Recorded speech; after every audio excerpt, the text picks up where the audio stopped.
গোসলখানায় মিতু গোসল করা অবস্থায় দরজা ঠেলে আয়ান ঢুকে পড়তেই হতবাক হয়ে কাপড় টেনে শরীরে জড়িয়ে নিয়ে মিতু বলল, এ কেমন অসভ্যতা আয়ান, একটা মেয়ে গোসল করছে আর তুমি ফট করে সেখানে ঢুকে পড়বে। আয়ান পকেট থেকে একটা প্যাকেট বের করে মিতুর হাতে দিয়ে বলল, এতে জন্মবিরতিকরণ পদ্ধতি আছে, কি করব মন যে আর মানে না, তোকে কাছে পেতে হবে, এবং আজ রাতেই।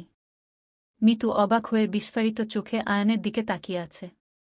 আয়ান হেসে ফেলে বলল, কিরে ভয় পেয়ে গেলি তো? হা হা হা, ভয় নেই, প্যাকেটে আন্টির জন্য কিসের যেন ওষুধ দিয়ে পাঠিয়েছে আঙ্কেল। মিতু বলল, তাই বলে এভাবে গোসলখানায় ঢুকে দিতে হবে?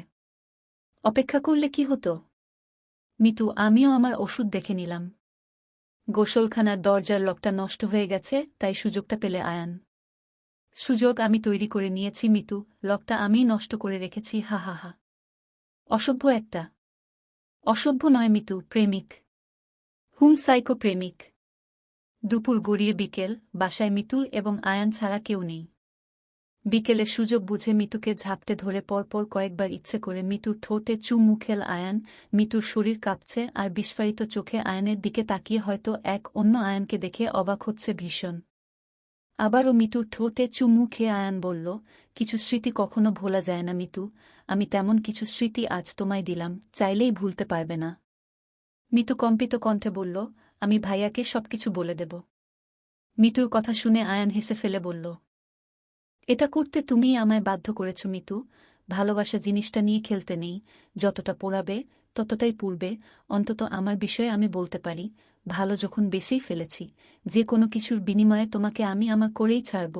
এই যে অসংখ্যবার তোমার ঠোঁটে আমার ঠোঁট স্পর্শ করালাম, কারণ কি জানো, অন্য কাউকে নিয়ে অমন কিছু ভাবতে গেলেও যেন এই স্পর্শ আমার কথা তোমায় মনে করিয়ে দেয়।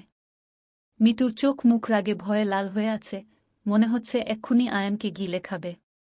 নিজেকে নিয়ন্ত্রণ করে মিতু বলল, জোর করে চুমু খেয়ে নিজেকে বাহাদুর প্রমাণ করলেন। এভাবে কারো মন পাওয়া যায় না।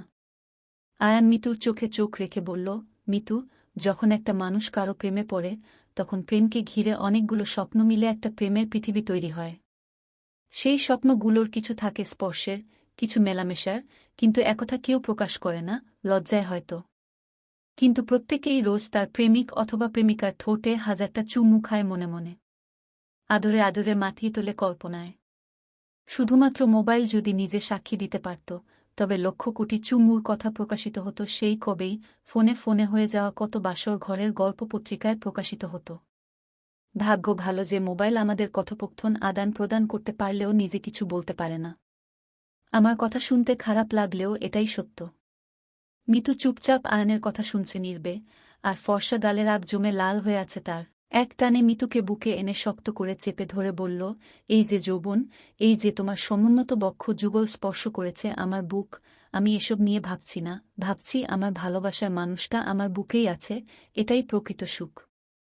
আয়ানের বুকে মিতুর বুক লেগে আছে, মিতুর হৃৎস্পন্দন আয়ান স্পষ্ট অনুভব করছে, মিতুর হৃৎস্পন্দনের হার স্বাভাবিক এর চেয়ে অনেক বেশি বেড়ে গিয়েছে।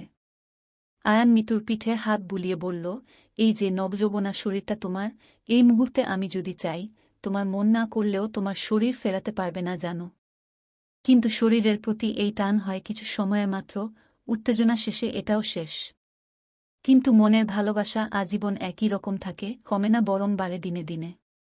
সুঠাম সুন্দর দেহের অহংকারে সত্যিকারের ভালোবাসা দূরে ঠেলে দিও না কখনো, পরে পস্তাবে। যে তোমার শরীরের লোভে পড়ে ভালোবাসার মুখোশের আড়ালে শরীরের প্রতি লোভ নিয়ে তোমার জীবনে প্রবেশ করবে, সে তোমাকে ওই নির্দিষ্ট কয়েক মিনিটের জন্যই ভালোবাসবে, তারপর তার কাছে তুমি মূল্যহীন। তুমি আজীবন ওই কয়েক মিনিটের জন্যই আকর্ষণীয় হয়ে উঠবে, আবার শারীরিক চাহিদা মিটে গেলেই মূল্যহীন। এবার তুমি ভেবে বলো, যে তোমাকেই ভালোবাসে তার জীবন সঙ্গী হওয়া ভালো, নাকি শুধুমাত্র তোমার শরীরের লোভীর শয্যাসঙ্গী? মিতু আমতা আমতা করে বলল, এসব বলতে আপনার একটু লজ্জা হয় না? আয়ান বলল, মিতু, তুমি আমি দুজনেই প্রাপ্তবয়স্ক, এটা আমিও যেমন বুঝি, তোমারও বুঝবার কথা। যেজন তোমায় ভালোবাসে তুমি তার হও। ফুল প্যাকেজ পাবে, ভালোবাসা, আদর, সোহাগ, সারা জীবনের ভরসা। আর যেজন তোমার চেয়ে তোমার শরীরের প্রতি বেশি আকর্ষণ বোধ করে, তার কাছে তুমি দামি কেবলমাত্র বিছানায়। কথাগুলো শুনতে খারাপ লাগলেও এটাই চরম সত্যি। হঠাৎ করেই তুমি আমাকে অবহেলা করতে শুরু করলে, দুর্বল হচ্ছ তার প্রতি যে কিনা ইতিপূর্বে কয়েকটা মেয়ের জীবন নষ্ট করেছে। তোমার শরীরের উষ্ণতা শুষে নিয়ে তোমাকে যে সে ছুঁড়ে ফেলবে না তার গ্যারান্টি কি বলো? মিতু কিছু বলবে এমন সময় নিচে দরজা খোলার শব্দ।